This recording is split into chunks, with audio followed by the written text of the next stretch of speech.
오늘 말씀은 마태복음 19장 1절에서 2절 말씀입니다.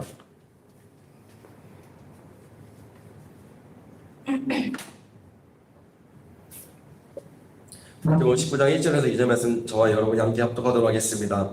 예수께서 이 말씀을 마치시고 갈릴리를 떠나 요단강 건너 유대 지경에 이르시니 큰 무리가 따르거늘 예수께서 거기서 그들의 병을 고치시더라. 아멘. 오늘 말씀의 제목은 예수님의 순종과 섬김입니다. 우리 근데 말씀을 듣기 전에 우리 수연이가 3일 금식하고 3일 보식을 하고 왔어요. 그래서 어떤 은혜를 받았는지 잠깐 나눠보도록 하겠습니다. 수연이한테 준비하라고는 안 했어요. 나와서 많이 궁금해하실 거예요. 우리 정 권사님 책 많이 궁금해하실 거예요.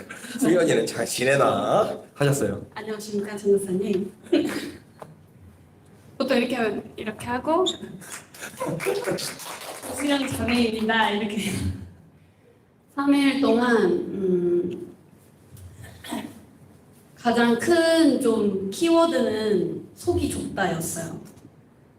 제 안에 얼마나 속이 좁아서 이거를 하나님께 맡겼다 해놓고도 이게 와 진짜 꼴 보기 싫다 이 마음이 올라왔다가 또 아니야 하나님 이것도 다 맡깁니다. 하나님 알아서 하세요 해놓고 또 약간 이렇게 하게 되는 그 모습들을 계속 반복하더라고요 제 안에. 그래서 거의 이제 마지막 날 철야 마지막이 있는 날에 내가 속이 좁아서 왔던 문제구나라는 거를 좀 뼈저리게 깨닫는 시간들이 있었어요. 그러면서 이거랑 관련돼서 여러 가지 것들을 좀 발견하게 하셨는데 거기 가면 이제 기도를 계속 해주세요. 금식자, 보식자들을 위해서 계속 기도를 해주시는데 처음에 이제 왔다 갔다 할 때는 저한테 혈기를 놓고 계속 기도를 해주셨어요. 근데 그거는 너무나 드러나 있는 사실이고 너무나 스스로도 알고 있었던 사실이어서 당연히 그렇지 혈기 부리면 안 되지. 근데 이제 일하다가 혈기 부리고 집에 있다가 혼자 혈기 부리고 운전하다 혈기 부리고 많이 그랬었거든요. 근데 그거 말고도 계속해서 이렇게 선포되는 그런 기도들에 제가 좀 이해되지 않고 그러니까 뭔가 나는 근데 아닌데 하는 것들이 되게 많이 여러 가지가 있었어요. 그 중에 한 가지는 불안함이었고 두려움이었고 그리고 그러니까 그리고 또 그런 얘기를 하시더라고요. 그러니까 뭔가 내 생각, 내 뜻. 근데 뭔가 그거 되게 익숙하게 많이 들었던 얘기였으니까 그냥 뭐 당연한 거 아닌가라는 식으로 사실 처음엔 받아들였다가 계속 하루 이틀 이제 금식하면서 지내면서 그리고 신학 성경을 계속 읽었는데 그 중에 바울 서신을 좀 보게 됐어요. 그래서 로마서부터 쭉 읽었는데 로마서 8장이 써 있는 거예요. 자기 힘으로 사는 사람, 자기 생각으로 사는 사람이 하나님의 마음을 얼마나 아프시게 하는지에 대한 그 성경 말씀이 쭉 써 있더라고요. 그래서 하나님이 나의 이런 부분에 이런 영역을 다루기를 원하셨고 이거를 제하기를 원하셨구나. 하나님이 좀 운행하기를 원하셨구나라는 거를 깨닫게 하시면서 제 안에 얼마나 저로 가득 찬 그런 것들이 있었는지를 좀 보게 하시고 그리고 나는 별로 불안하지 않은데 난 별로 두려워하지 않는데 라고 생각을 했었는데 잠자는 동안 내내 되게 많이 안 좋은 꿈들, 그러니까 깨서 기분 나쁜 꿈들을 되게 많이 꿨거든요.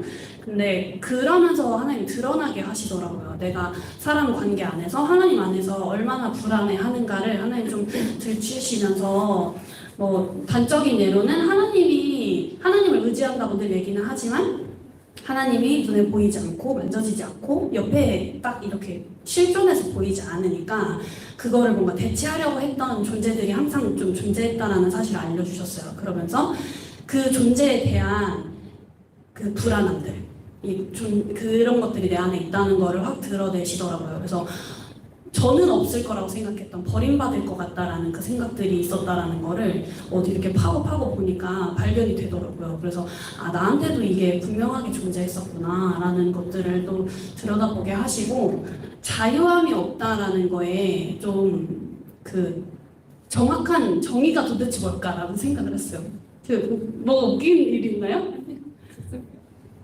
그래서 자유함이 왜 없지? 이렇게 그럼 막 자유롭게 사는 게 자유한 건가? 이렇게 생각을 많이 했었는데 그 다 집었던 게 그냥 공통이더라고요. 내 힘으로 하려고 하는 거, 내 생각대로 하려고 하는 거, 불안해하는 거, 두려워하는 거, 그리고 속이 좋아서 누군가를 용납하지 못하는 거, 이해되지 않으면은 열받아 하는 거, 약간 이 모든 것들이 결국에는 내 안에 살아계신 예수님 자체를, 그 존재를 인정하지 않고 믿지 않고 신뢰하지 않는다. 그리고 그분이 일하시도록 내어드리지 않는다라는 거랑 한 가지로 좀 일맥상통하더라고요. 그래서 바울이 뭐 로마에서, 고린도에서, 뭐 에베소에서 막 여기저기 막 이렇게 편지를 막 보내잖아요. 골로새서도 막 있고 막 여러 가지를 보내는데 다 똑같이 예수 그리스도가 이미 너의 안에 있고 그분이 너를 통해서 마음껏 일할 거다. 그리고 본인이 그렇게 항해하게 하시는 것들을 쭉 얘기하면서 제 안에 그게 아예 없었다라는 걸 좀 많이 들춰내셨던 것 같아요. 그래서 내 안에 계신 예수님을 인정하고 있는가? 모시며 살고 있는가? 그래서 그게 아예 어긋나 있으니까 그 모든 것들이 다 어긋나 있는 것들을 보여주시면서 제가 가장 꼴보기 싫었던 사람은 어차피 이 유튜브를 보지 않을 사람이기 때문에 저의 남자친구예요. 그래서 가서 정말 너무너무 꼴보기 싫은 짓을 골라서 하는 거예요. 그러니까 거기 규칙에 그게 아니다라고 얘기를 했는데도 계속 하는 거예요. 그래서 근데 그걸 하나님이 일부러 하신 것 같아요. 하나님이 일부러 저한테 그 상황을 마련하셔서 너가 얼마나 속 좁은 애인지 한번 봐라. 근데 왜냐면 똑같은 상황에서 저한테는 거기 계신 목사님한테 혼났거든요. 그렇게 하면 안 된다. 그럼 진짜 그렇게 하면 안 된다. 근데 제 남자친구가 안 혼내는 거예요. 그게 너무 또 화가 나는 거예요. 그래서 그런 모습들을 보면서 하나님이 내 안에 이 속 좁은 마음을 넓히시고 그냥 예수님한테 믿고 맡겼을 때 행하시는 일들을 좀 보게 하려고 하시는구나 하는 것들을 좀 많이 느꼈던 것 같아요. 그래서 사실은 가장 감사했고 오늘도 출근해서 일을 하는데 사실 되게 버거웠어요. 체력적으로 버거웠는데 마음에 그 전과 같이 막 이렇게 요동하고 열받아 하는 게 많이 정말 덜어내졌다라는 게 느껴지더라고요. 그래서 이거를 어떻게 잘 유지할 건가에 대한 싸움을 이제는 잘 싸워보려고 합니다. 감사합니다.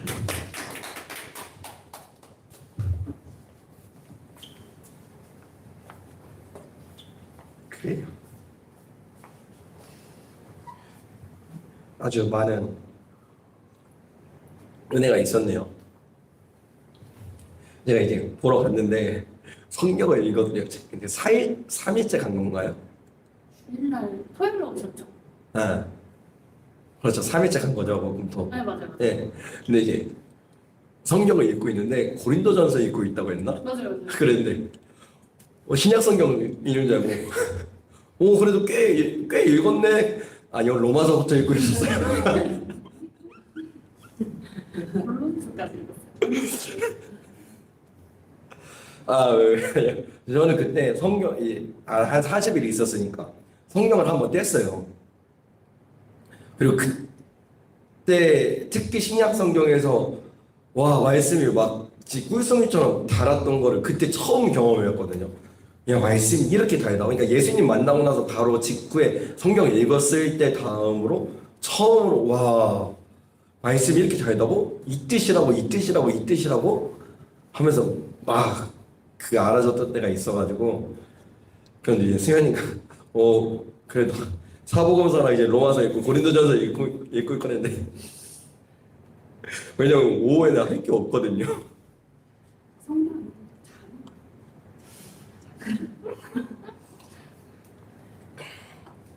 하여튼 그랬습니다.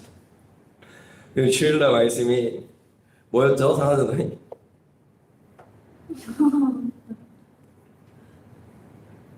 용서야. 용서. 기도함으로. 그리고 특별히 누구를 용서해야 된다고? 나 자신을 먼저 용서해야 된다. 나 자신을 용서하자면 다른 사람을 용서할 수가 없습니다. 그리고 이해와 용납으로 이 모든 건 특별히 정말 은혜가 필요하다. 우리가 용서를 하려고 하면. 근데 그 은혜는 어디서 나오느냐? 십자가 부활에서 나온다. 나 같은 죄인이 용서받았는데 어떻게 내가 이 사람보다 더 나은 사람도 아닌데 나 같은 죄인도 주님께서 용서해 주셨는데 그 용서를 경험한 사람은 그 어떤 것이라도 용서할 수 있다 라고 설교가 나왔죠. 네. 여러분 이게 말씀을 꼭 반드시 여러분 제가 몇 번이나 말씀드렸죠. 말씀을 어떻게 하라고요? 꿰라고요. 주일날 말씀, 그리고 여러분들이 각자가 또 묵상하는 말씀이 있을 텐데 그 말씀들을 이렇게 이어져 가게 해야 된다고요. 삶에서 이거를 꿰야 된다고요. 이 말씀 따로 저 말씀 따로가 아니라요. 구슬이 서말이라도 꿰야 된다고요. 그래서 이제 설교 전에 그 전에 뭐 어떤 말씀했는지를 말하려고 합니다. 오늘 말씀은 예수님께서 천국에 대한 말씀하시고 예수께서 이 말씀을 마치시고 그 천국에 대한 말씀은 어린아이와 같아야 된다. 실족하게 하지 말아라. 실족하게 할 바에 차라리 연자맷돌 매달고 바다에 빠져라. 천국에 들어가는데 내 눈이 범죄하거든 내 눈을 빼버려라. 천국에 들어가는데 내 손과 발이 범죄하거든 내 손과 발을 찍어버려라. 그리고 나서 죄 안 짓고 천국에 들어가는 것이 훨씬 더 낫다. 99마리의 양을 내버려두고 한 마리의 양을 찾아가시는 예수님. 형제를 용서하기 위해서 개인이 가고 그 사람은 두세 사람이 가서 함께하고 그래도 안 되면 교회에서 그래도 안 되면 이방인과 같이 여겨라. 그런데 이방인과 같이 여기는데 그 다음에 뭐 하라고요? 중보기도 해주라고. 두세 사람이 모였을 때 하늘을 우리가 땅에서 매면 하늘에서도 매이고 땅에서 풀면 하늘에서 풀리는데 이 목적이 뭐냐면 중보기도였다. 중보기도. 두세 사람이 모인 곳에 예수님이 함께 하신다고 하셨는데 그 모여서 함께하게 하신 이유와 목적이 성경 문맥으로 보니까 중보기도였다. 그 죄를 짓고 있는 어떤 한 영혼을 위하여서. 그 다음에 이제 용서라는 말씀. 무슨 말씀이냐면 여기서 들은 상하존살밖에 없으니까 그 만달란트 빚진 자가 임금이 종의 빚을 다 탕감해줬어요. 근데 이 사람은 몇 단을 1000데나리온, 10,000데나리온, 100데나리온이었나? 하여튼 그 데나리온을 빚진 자를 용서해주지 않는 거예요. 그걸 나중에 임금이 알고 나서 야 내가 너의 그 10,000달란트를 다 탕감해줬는데 어떻게 너는 1000데나리온을 너에게 빚진 자 100데나리온 빚진 자를 용서해주지 않느냐. 그리고 나서 옥졸들에게 가두게 했습니다. 용서가 너무나도 중요하다는 거죠. 그래서 성경에 창세기 3장부터 요한계시록까지 사실 하나님이 우리를 향한 사랑을 말씀하시고 있는데 그 사랑을 대체할 수 있는 어떤 큰 단어라고 말하면 용서라고. 우리가 주님의 예수 그리스도 보혈의 피로 용납받았다고요. 주님이 다 잊어주신다고. 그러니 너희들도 서로 용서하여라 라는 것이 천국에 대한 말씀이었습니다. 이 말씀을 마치시고 예수님께서 갈릴리에서 이 말씀을 마치시고 유대 땅으로 가시는 거예요. 근데 이때 가실 때는 사마리아를 안 지나가셨나 봐요. 말씀에서 말씀하시길 뭐라고 말하냐면 요단 건너편. 그러니까 이때 이 사람들이 사마리아를 지나가면 이렇게 일직선으로 빨리 갈 수 있는데 사마리아 땅을 지나가지 않으므로 요단강을 건너서 요단 동쪽에서 이렇게 내려가서 다시 요단강을 건너갔단 말이에요. 그리고 근데 예수님이 유대 지역에 가자마자 그 다음 이제 나오는 말씀이 뭐냐면 바리새인들이 예수님을 시험하였다라는 거예요. 유대 지역이 예수님이 가고 싶은 지역일까요, 과연? 유대 지역은 대제사장들을 비롯한 제사장들, 사두개인들, 바리새인들이 기득권을 잡고 판을 치고 있는 곳이에요. 그리고 그들이 계속해서 예수님을 시험하고 공격하고 예수님을 넘어뜨리려고 했고 예수님에게 막 수많은 인파들이 모이고 무리들이 따르니까 그것을 시샘하였고 더 나아가서 그 유대 지역, 지금 예수님께서 이 유대 땅에 갈 때는 목적이 십자가를 지시러 가시는 거예요. 여러분 그 유대 땅을 가고 싶을까요, 예수님께서?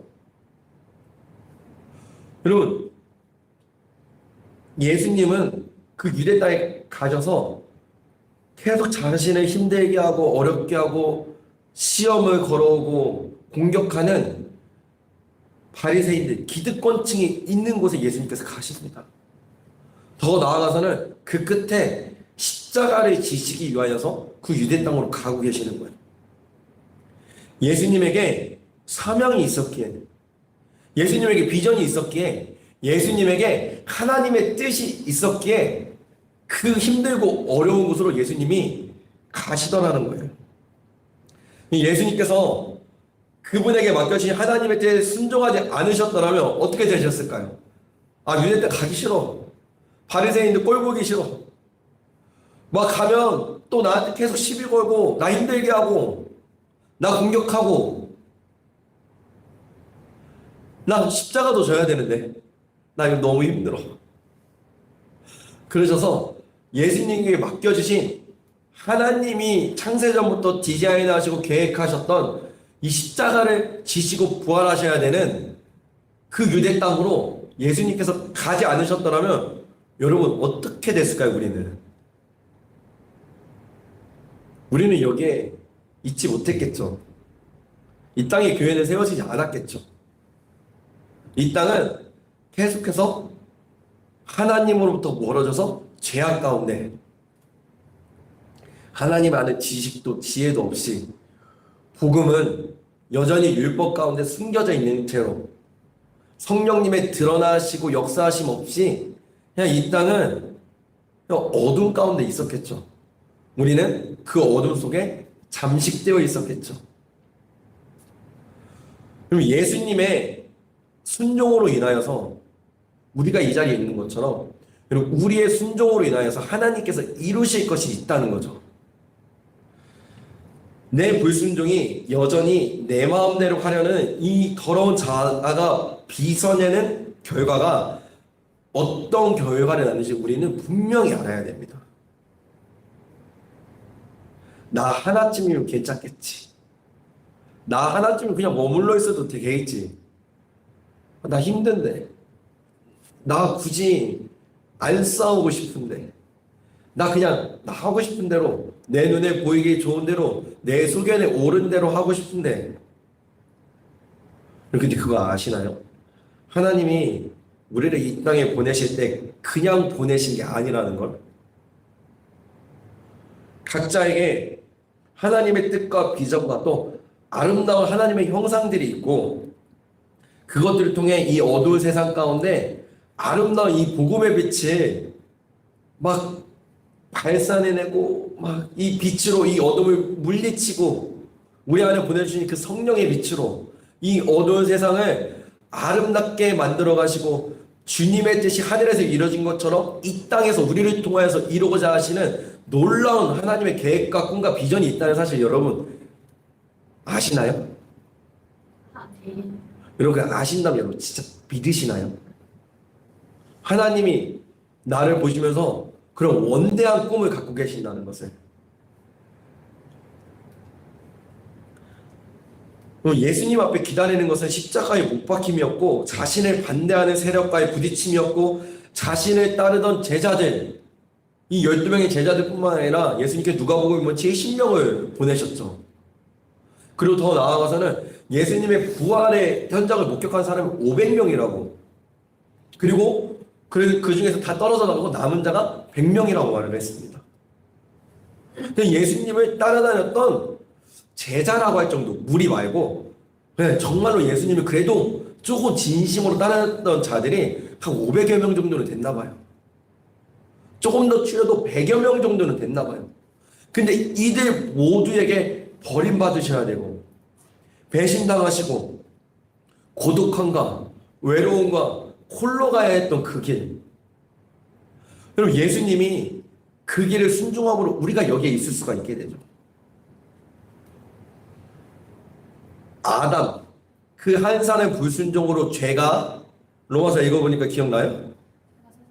세상에 들어왔죠. 그러나 한 사람 예수 그리스도의 순종으로 인하여서 모든 사람이 구원을 얻는 길을 얻게 되었죠. 여러분 우리가 불순종할 때 누군가가 구원을 얻을 길이 막힌다는 걸 혹시 알고 계시나요? 그 불특정 다수가 여러분 우리가 순종할 때 그 불특정 다수 우리가 모르는 어떤 자들의 구원의 길이 열린다는 사실을 여러분 알고 계시나요?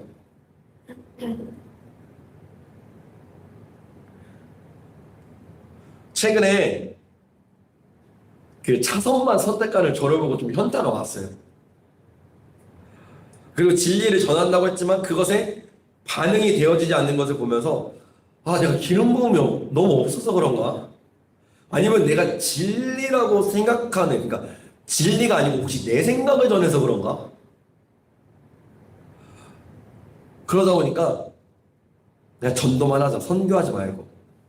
그러니까 제가 말하는 전도는 복음을 전하는 거, 제가 말하는 선교는 복음을 전할 뿐만 아니라 그 사람이 이 복음으로 살아내는 데까지 함께하는 거. 그냥 삶 속에 들어가려고 하지 말고 그냥 전도만 할까? 막 이런 것까지 생각하게 되는 거예요. 어제도 아는 동생을 상담하면서 모든 답은 십자가 부활이다. 네 돈에 대한 문제도, 가정에 대한 문제도, 지금 하나님이 찾아지지 않는 그 문제도 답은 십자가 부활이다. 그러나 그것에 가는 풀이 과정은 사람마다 좀 다를 수 있다. 막 그거 다다다다다다 막 한 3시간 얘기했어요. 3시간. 4시에 만나가지고 한 7시까지 얘기하고 이제 밥 먹으러 가서 1시간 반, 거의 한 4시간 반을 같이 있으면서. 그런데 나는 진짜 그러면 그것을 추구하며 살아가고 있는가? 더 나아가서 나는 진짜 그 삶을 살아갈 수 있을까? 라는 현타가 오는 거예요. 그리고 어제 달리기 하면서 분노의 질주를 했어요.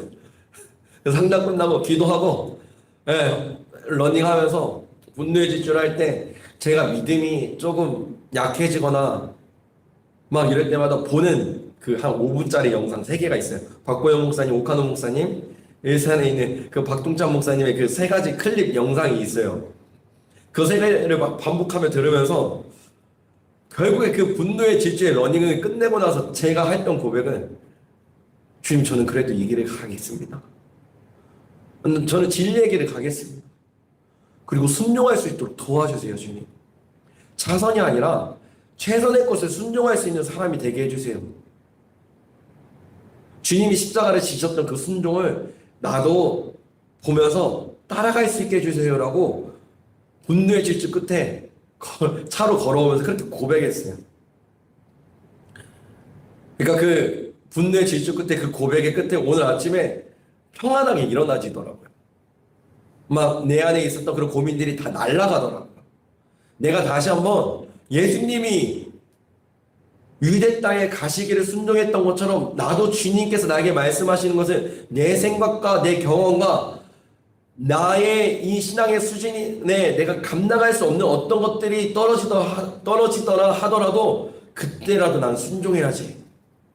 다시 한번 결단하니까 내 안에 평안함이 와지더라고요. 그럼 우리가 신앙생활 하면서 계속해서 불편함이 느껴지고 내가 평안함이 느껴지지 않는 것은 어찌 보면 내 안에 순종할 마음이 없어서 그러지는 않을까요? 우리가 그분을 따라가기로 작정을 하고 결단을 했지만 내 안에 있는 내 자아를 추구하고 육신의 정욕과 안목의 정욕과 이생의 자랑을 따라가고 예수님을 시험하였던 그 마귀가 시험했던 거죠. 물질을 시험하고 명예를 시험하고 또 그 권력 이런 것들을 예수님에게 시험하잖아요. 근데 물질, 명예, 권력하면 되게 크게 느껴지잖아요. 근데 그게 우리 안에 다 있다는 거예요. 이 단어가 뭔가 휘황찬란하게 느껴지지만 그분을 거슬러서 이런 것들을 추구하고자 하는 내 안에 주님의 뜻을 거스르고 불순종하고자 하는 그런 것들이 내 안에 있는데 나를 추구하게 만드는 것들을 벗어던지고 그분께 순종하기로 하면 그 능력은 십자가와 부활에서 흘러나오는 그 성령의 기름 부음을 충만하게 누리면 우리에게 아름다운 시온의 대로가 열려 있는데 우리는 언제나 그 순종의 앞에서 머뭇거리고 있다는 거예요.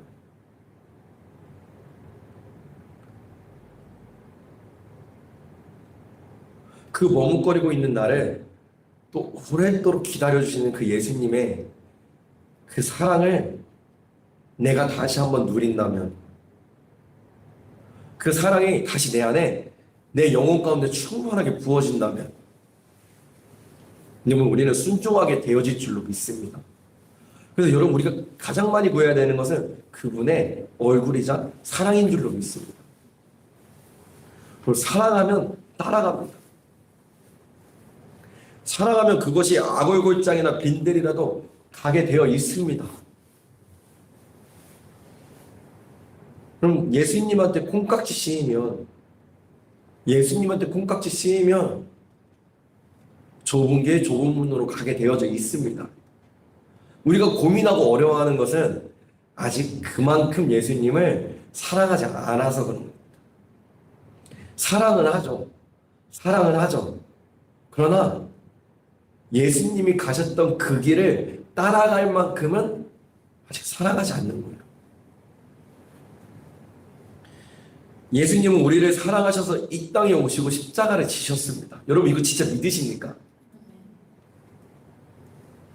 사랑은 그런 거예요. 자신의 모든 것을 내어던지고 신이신 예수님께서 저 먼지 같은 무료와 같은 존재가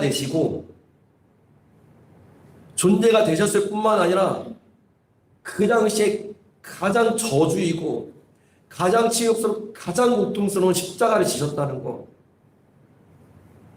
그 사랑을 우리가 믿고 누린다면 우리는 순종하게 되어질 줄로 믿습니다. 그럼 내가 내 의지와 내 능력으로 순종하려고 하면 힘들어요. 미쳐야 돼요. 남녀 사이도 스파크가 뛰고 이게 한번 눈이 돌아오면 못 막는다니까요. 그러니까 막 드라마 보면 맨날 남자 주인공이 부잣집 2세야. 여자는 언제나 이쁜데 돈이 없어. 옥탑방에 살아. 그런데도 그 남자가 막 미쳐가지고 막 나는 아버지한테 유산도 안 받겠습니다. 나는 아버지 아들도 하지 않겠습니다 하고 막 집을 뛰쳐나오잖아요.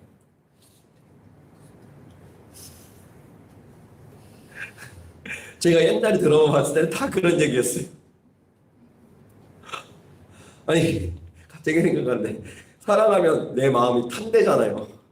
119가 필요하대잖아.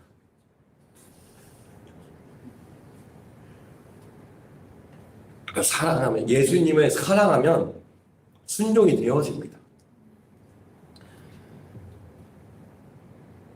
내 안에 있는 수연이가 그렇게 발견한 혈기들, 아직도 자유하지 못함들, 내 뜻대로 하고 싶어 하는 것들, 여러분 이거와도 싸워야 돼요.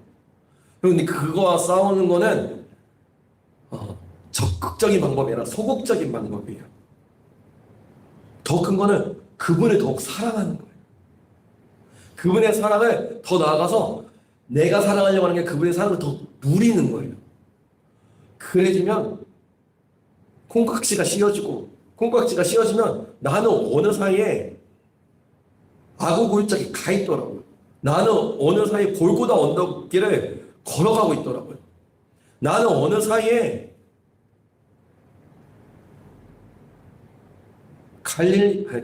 갈보리 언덕의 그 십자가에 그 밑에 가 있더라고요. 우리가 세상의 것들과 내 안의 것들이 예수님의 것들 계속 부딪힐 때 세상의 것을 붙잡는 것은 결국에는 그만큼 내가 예수님의 사랑을 지금 못 누리고 있다는 거예요. 오늘 찬양이 너무 좋았어요. 반주도 너무 좋았어요. 금식을 주기적으로 보내야겠다.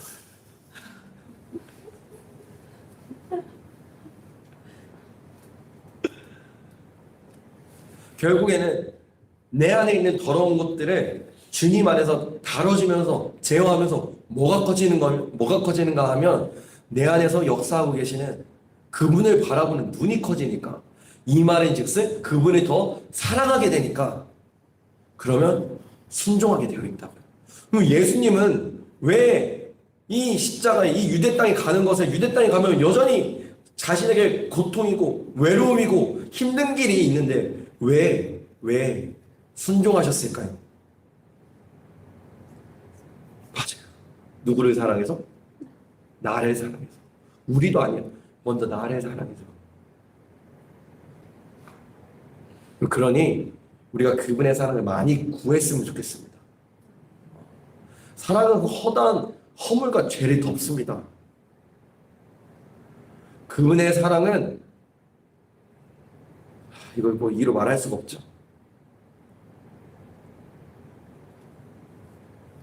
그분의 사랑을 누릴 때야만이 우리는 그분께 순종하며 나아갈 수 있게 되어집니다. 때로는 삶의 수많은 문제들이 부딪힐 때도 우리가 돌아가야 될 곳은 어디라고요? 십자가와 부활. 이제 나와. 더 나아가서 십자가와 부활에서 흘러내려오는 성령의 기름 부음과 충만함. 이제 여기까지 가야 돼요. 그럼 이제 이게 십자가 부활에서 흘러나오는 성령의 기름 부으심과 충만함. 여기까지 가면 여러분 이게 우리를 변화시켜 가시고 이게 우리를 더욱더 좁은 길 좁은 문으로 이끌어 가시고 가보니까 그곳이 시온의 대로였더라. 가보니까 그곳이 진짜 길이었더라. 진짜 진리였더라. 그 사랑을 누림으로 그 길을 가는 저와 여러분 되어질 예수님의 이름으로 축복합니다. 그런 예수님께서 큰 무리가 따를 때 예수님이 고쳐주셨다고 합니다. 특히 여러분 제가 이 말씀 준비하면서 현타 킹받았던 게 이 구절이었어요. 예수님이 고쳐주셨더라. 이 고치라는 단어가 테라피오라는 단어입니다. 근데 이 단어는 섬기다, 치료하도록 사용되는데 특별히 신들을 숭배하는 것, 제의적인 예배에서 봉사하다, 섬기다 이런 식으로도 쓰였고 의학적인 방법으로 치료하고 고치다라는 단어로도 사용이 되었습니다. 예수님께서 치료하시고 병을 낫게 하실 때에도 또한 귀신을 내쫓으셔서 그 귀신을 내쫓고 그 사람을 온전하게 하실 때도 이 단어가 사용이 되었어요. 여러분, 이 말씀이 예수님이 고치셨다라는 이 말씀이 여러분들 삶에 적용되어지고 있나요? 여러분들의 삶에 실제가 되어지고 있나요? 예수님이 고치셨대요. 여러분, 예수님이 여러분을 고치셨습니까? 여러분, 그리고 예수님이 여러분들 고쳐가고 계십니까? 이 말씀이, 하나님의 말씀이 세상을 창조하셨고 말씀대로 이 땅을 다스리고 계시며 말씀대로 역사하시고 그러한 분을 우리는 아버지라고 부르는데 여러분 진짜로 예수님과 동행하고 성령님이 내 안에 오셔서 그분을 누리면서 그분과 교제하고 살아가고 계십니까? 그리고 그것에 따른 열매들이 우리의 삶 속에 맺어지고 계신가요? 그리고 그 열매로와 다른 사람들에게 전도가 되어지고 계신가요? 우리 함께 베드로전서 1장 3절에서 우리 12절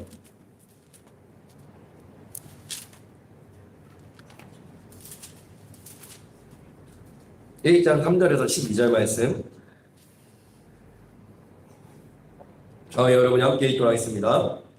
우리 주 예수 그리스도의 아버지 하나님을 찬송하리로다. 그의 많으신 긍휼대로 예수 그리스도를 죽은 자 가운데서 부활하게 하심으로 말미암아 우리를 거듭나게 하사 산 소망이 있게 하시며 썩지 않고 더럽지 않고 쇠하지 아니하는 유업을 있게 하시나니 곧 너희를 위하여 하늘에 간직하신 것이라. 너희는 말세에 나타내기로 예비하신 구원을 얻기 위하여 믿음으로 말미암아 하나님의 능력으로 보호하심을 받았느니라. 그러므로 너희가 이제 여러 가지 시험으로 말미암아 잠깐 근신하게 되지 않을 수 없으나 오히려 크게 기뻐하노다. 너희 믿음의 확실함은 불로 연단하여도 없어질 금보다 더 귀하여 예수 그리스도께서 나타나실 때 칭찬과 영광과 존귀를 얻게 하실 것이니라. 예수를 너희가 보지 못하였으나 사랑하는도다. 이제도 보지 못하고 믿고 말할 수 없는 영광스러운 즐거움으로 기뻐하니 믿음의 결국 곧 영혼의 구원을 받음이라. 이 구원에 대하여는 너희에게 임할 은혜를 예언하던 선지자들이 연구하고 부지런히 살펴서 자기 속에 계신 그리스도의 영이 그 받으실 고난과 후에 받으실 영광을 미리 증언하여 누구를 또는 어떠한 때를 지시하는지 상고하니라. 이 섬긴 바가 자기를 위한 것이 아니요 너희를 위한 것임이 계시로 알게 되었으니 이것을 하늘로부터 보내신 성령을 복음을 전하는 자들로 이제 너희에게 알린 것이요 천사들도 살펴보기를 원하는 것이로다. 믿음의 결국 곧 영구원을 받음이라. 근데 우리가 지금 베드로가 말하는 게 뭐냐면 우리에게 산소망이 있대요. 이 산소망 때문에 우리가 수많은 고난을 당하고 힘들어하나 믿음으로 우리가 보호하심을 받아서 그분이 우리의 삶을 이끌어가고 결국에는 다시 부활할 것을 기대하고 고대하게 만들어 주신대요. 이 말씀처럼 우리가 구원을 받았고 진짜 구원, 예수님의 재림을 기다리며 내 삶에 있는 수많은 여러 가지 시험들을 이겨내며 그분의 도움이 여러분들의 삶에 계속해서 나타나고 있습니까? 그분이 하시는 여러분들을 위하여서 고치시고 일하고 계심이 여러분들의 삶과 주의와 여러분들이 밟고 있는 그 땅 가운데 계속해서 선포되어지고 나타나고 있습니까? 제가 한 3년 전에 속초로 놀러 갔어요. 속초로 놀러 가서 친하지도 않는데 친한 형의 누나네 집에 그냥 놀러 갔어요. 거기 매형하고도 안 친했는데 이제 가서 이제 놀면서 이제 친해졌는데 그때 문득 이런 얘기를 했어요. 어떤 권사님인가 집사님이 천국에 가셨대요. 막 예수님이 서원하고 막 반겨주셨대요.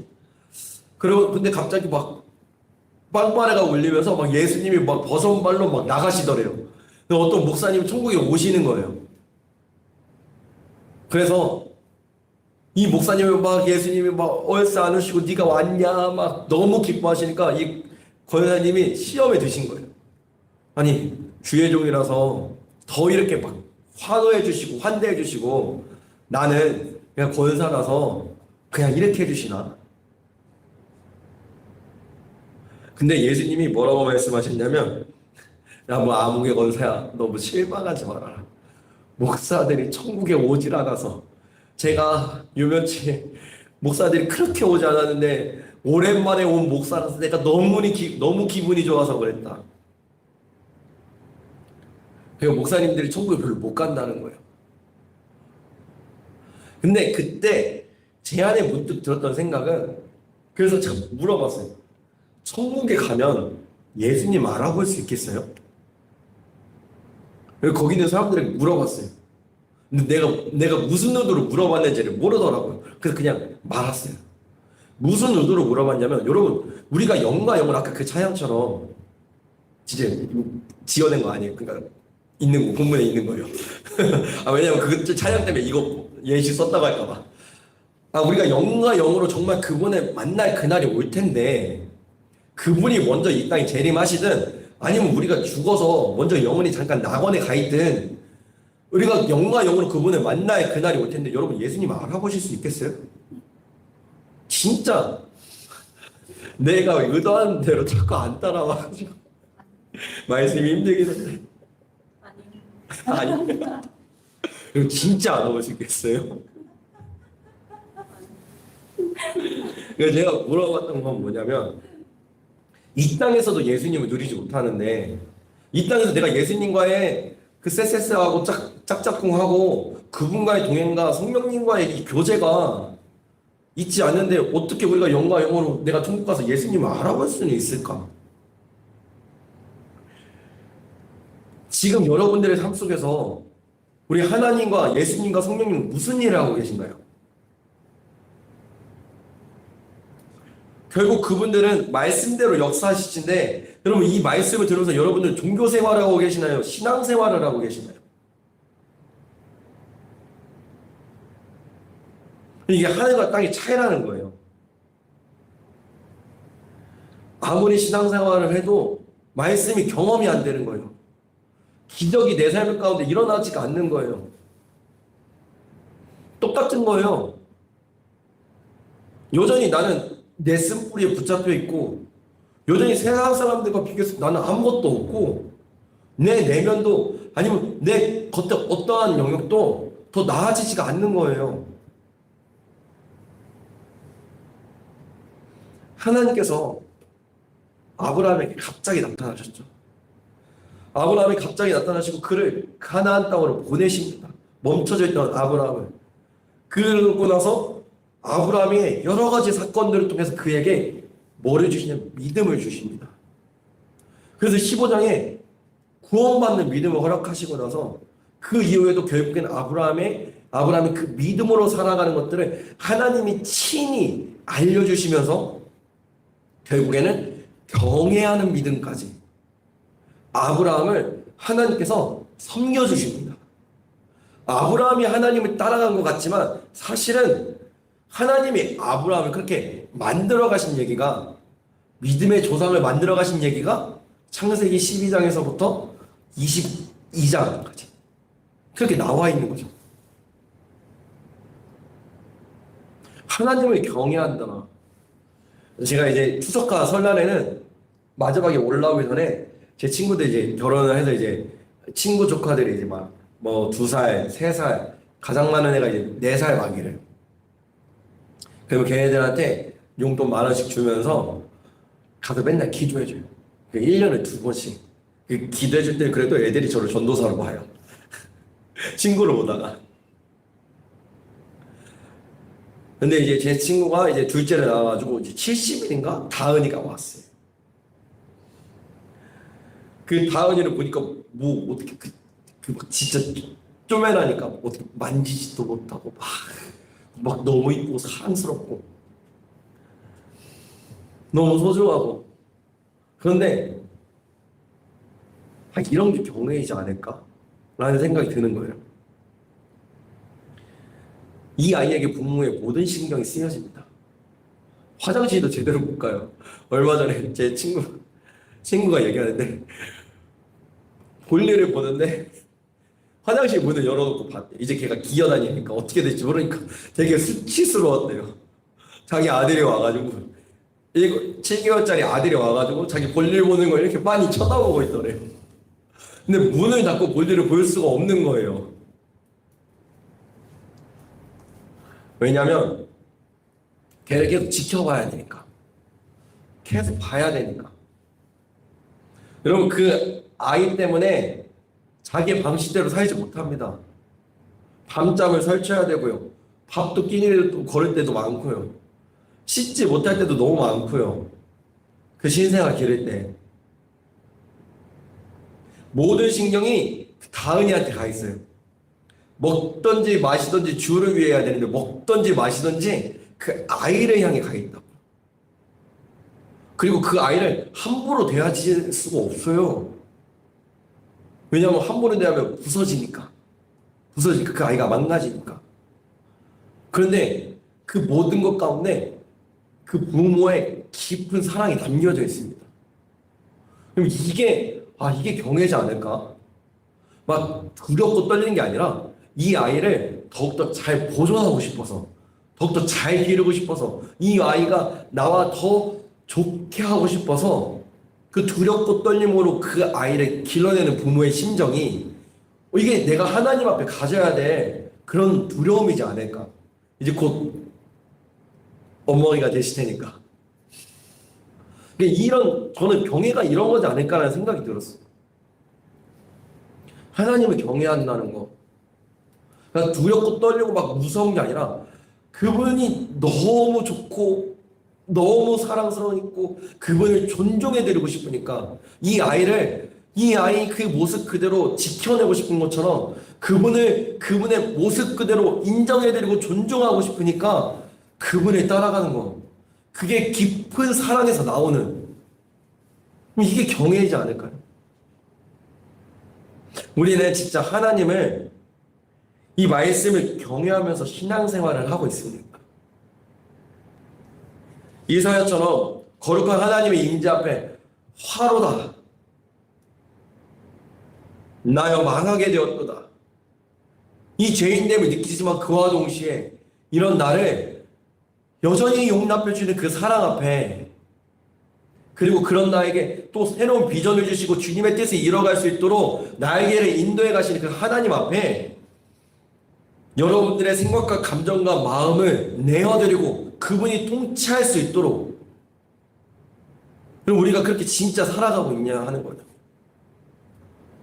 예수님이 고치셨대요. 이 말씀이 실제로 정말로 내 삶에서 이루어져 가고 있고 이루어졌는지, 우리는 정말로 날카롭게 내 지난 신앙생활을 돌아봐야 된다는 거예요.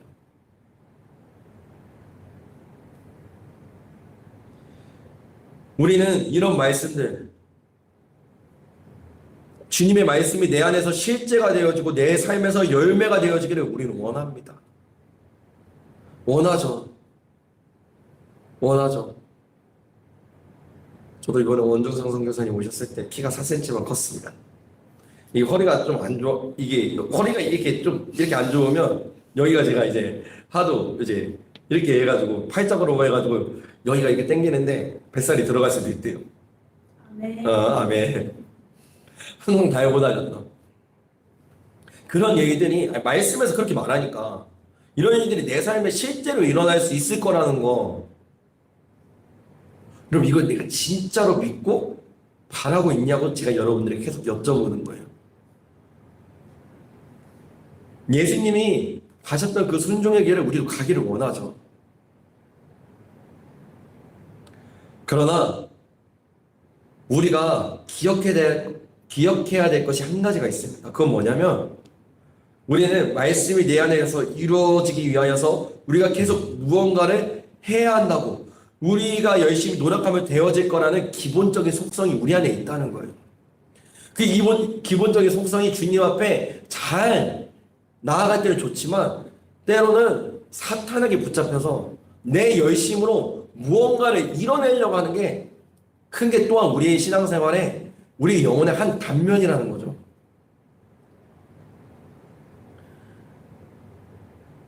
사단들의 좋은 밥이 되어서 우리가 무언가를 해서 받는 일종의 교환처럼 내가 열심히 순종해서 주님의 뭔가 응답을 받아내야 되는 것처럼 율법주의적인 신앙생활을 하게 만들 때가 있습니다.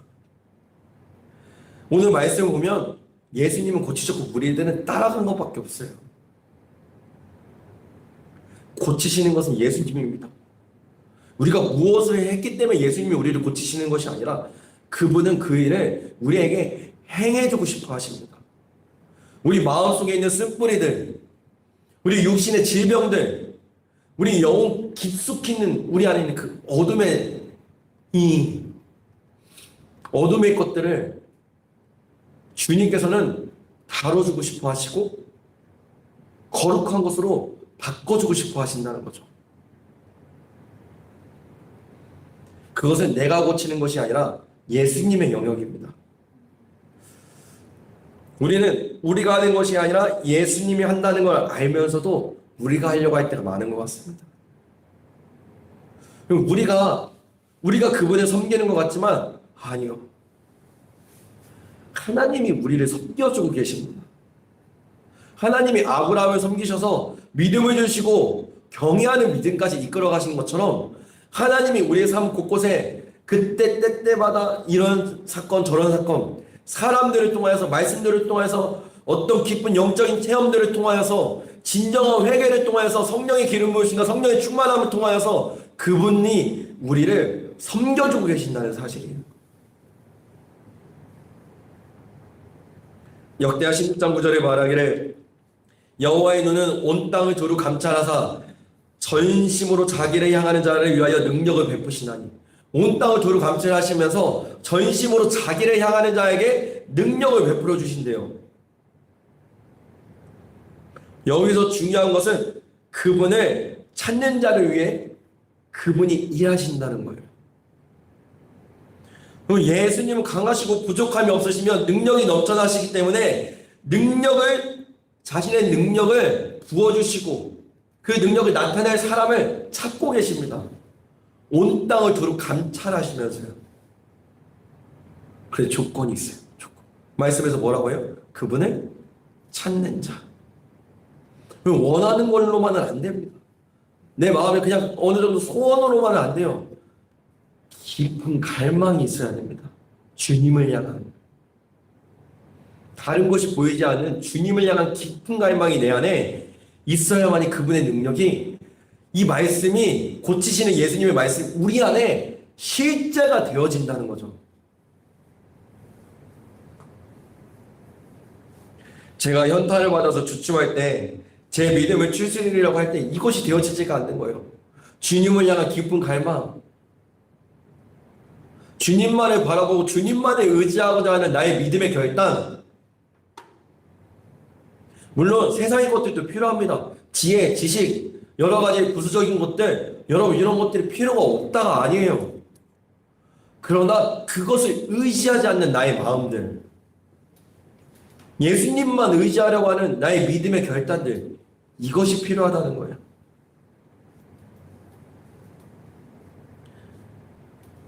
시편 50편 15절에 주님께서 말씀하시길 환난 날에 나를 부르라. 내가 너를 건지리니 내가 나를 영화롭게 하리로다. 환난 날에 주님을 부르래요. 그리고 주님이 건져주시겠대요. 그런데 이것이 너가 나를 영화롭게 한대요. 우리가 환난이 있어요. 힘들어요. 어려워요. 주님이 보이지가 않아요. 그때 주님을 부르래요. 그 주님 우리를 도와주시겠대요. 근데 이것 자체가 주님을 영화롭게 하신대요. 우리는 주님을 부르는 것밖에 없고 주님이 우리를 도와주시고 우리를 섬겨주시는데 이것이 주님을 영화롭게 한대요.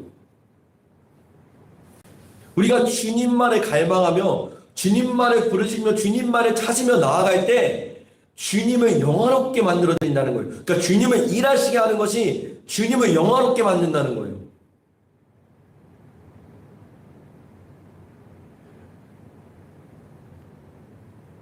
여러분, 우리가 이것을 기억했으면 좋겠습니다. 예수님이 고치십니다. 예수님이 고치세요. 우리는 따를 뿐이에요. 그분을 간절히 구하는 자, 간절히 찾는 자. 예수님이 우리를 섬기실 수 있도록, 그분이 일하실 수 있도록 그분께 내어드리는 것. 그래서 말씀이 내 삶의 실제가 되어지는 것들. 말씀이 내 삶에서 이루어지는 것들, 성경에서 일어났던 기적과 역사들이 내 삶에 동일하게 일어나는 것들. 물론 과정은 있겠죠. 과정은 있겠지만 주님을 영화롭게 하는 것들이 이런 거래요. 주님이 친히 우리를 섬기게 만들어주는 것.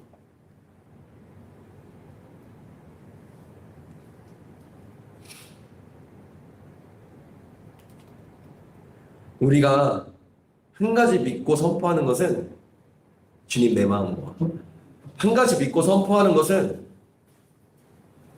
그분의 순종과 그분의 섬김이 우리를 향해 있었다는 거죠. 예수님이 굳이 유대 땅으로 가려고 하시고 예수님이 고치셨던 것이 그 섬김과 순종의 목적이 나를 향했다는 거죠. 여러분, 이게 우리의 삶에서 경험되어지기를 간절히 축복합니다. 그분은 일하고 계십니다. 그분은 역사하고 계십니다.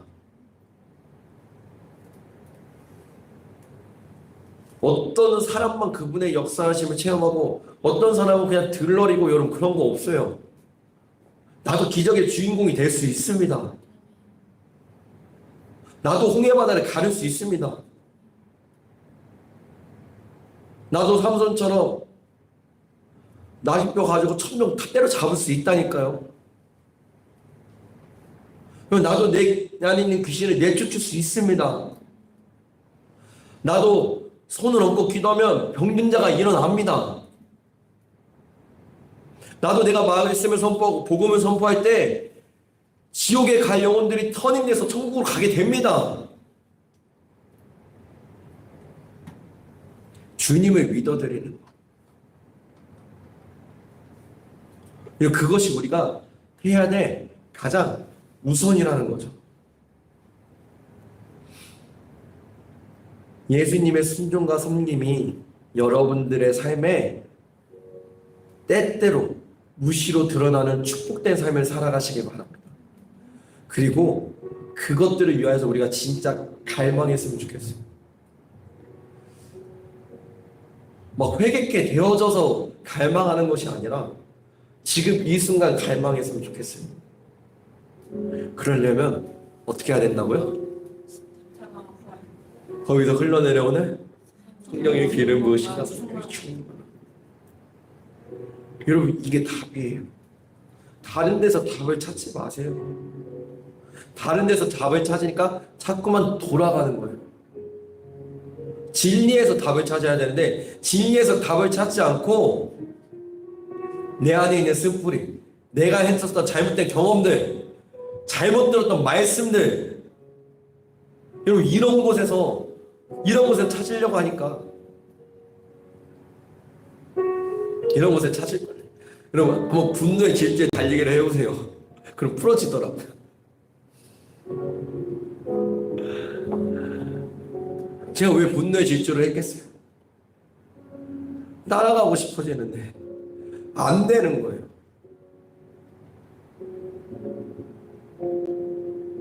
더 믿어드리고 싶은데 안 되는 거예요. 더 주님을 영화롭고 영광스럽게 해드리고 싶은데 안 되는 거예요. 그런 내 모습에 현타가 왔을 때 제가 돌아갈 곳은 다른 곳이 없었어요. 그냥 이 앞에 방석 깔고 무릎 꿇는 수밖에 없었어요. 그런데 문제는 그 무릎 꿇는 데까지 시간이 좀 걸렸다는 거예요.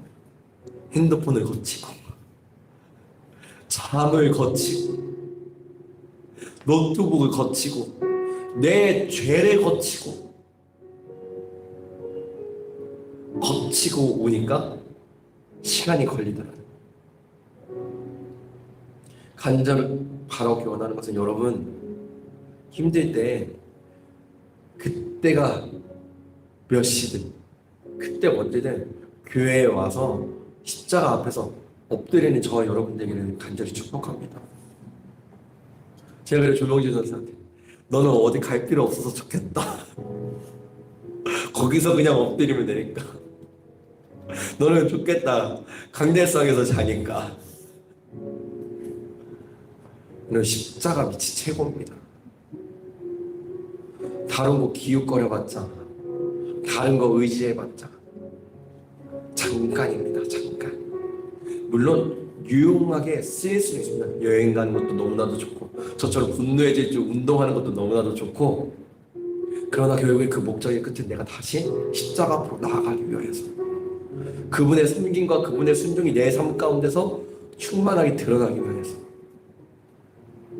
그것인 줄로 믿습니다. 여러분 우리가 한 가지 기억했으면 좋겠습니다. 그분은 우리를 섬겨주시는 분이십니다. 내가 그분을 섬기는 것이 아니라 그분이 우리를 섬겨주고 계십니다. 거기에 대한 믿음의 눈을 뜰 때 그분의 섬김이 우리 삶의 열매로 기적으로 역사하심으로 내 안에 있는 흉악의 결박이 풀어지고 멍해줄에서 자유하게 되며 악죄에서 자유하게 되는 기적으로 우리 가운데 찾아올 것입니다. 여러분들의 그 어떤 것보다 예수님의 십자가와 부활이 훨씬 더 크다는 사실을, 성령님의 역사하심이 훨씬 더 크다는 사실을 우리가 이 시간 기도할 때 선포했으면 좋겠습니다. 마음껏 선포했으면 좋겠습니다. 제가 아침마다 선포해요. 이제 아침 예배 드리면서 너무 좋아요. 난 잘 될 거야. 예수 그리스도님 안에서 잘 될 거야. 나는 주님을 더욱더 섬길 거야. 나는 오늘 하루도 주님과 함께 동행할 거야. 이렇게 선포하다가 그냥 이름도 바꿔요. 어떻게 보면 나는 이미 했다라고 바꿔버려요. 그냥 이미 이루어진 것을 믿고 그렇게 선포하는 거예요. 여러분의 입술에 권세가 있는 줄로 믿습니다. 하나님이 말씀으로 창조하셨던 것은 여러분들의 입술에 권세가 있다고요. 그 권세를 난 상하는 솔직히 말하면 좀 안타까워. 뭐냐면 마이크 잡으면 막 권세가 나타나는데 여기 가면 권세가 사라져. 왜 그런지 모르겠어. 맨날 마이크 잡게 해야 되나 봐. 어?